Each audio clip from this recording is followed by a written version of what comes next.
Kenyatta, ule alikuwa rais wa Kenya. Juzi alikuwa anaongea mahali, sijui ilikuwa wapi, kwa mazishi fulani. Anaongea ni kama tunaishi ndani ya mapua yake. Anasema sijui tulifanya makosa gani.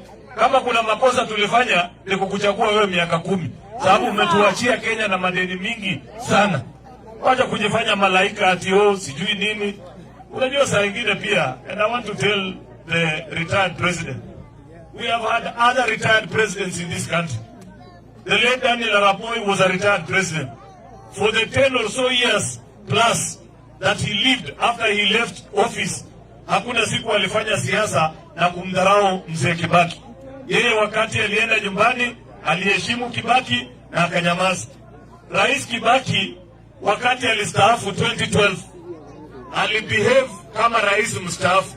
Alienda akaketi chini, akafanya kazi yake kwa heshima ile ambaye inaambatana na mtu ambaye amepewa nafasi ya kuwa rais. Hii kiherehere ambaye wewe uko nayo huru ulitoa wapi? Si utulie kwa nyumba yako. Mambo ya kuja kutusomea na kutuambia vile tulifanya makosa. Kwani unafikiri wewe ulikuwa malaika? Si wakati ulikuwa kwa ofisi kulikuwa na mambo mengi sana ambaye inaendelea, ambaye tumenyamaza kwa sasa. Tumesema tuachane naye, tuone vile tutaenda mbele. Hii sarakazi kidogo kidogo na tupangie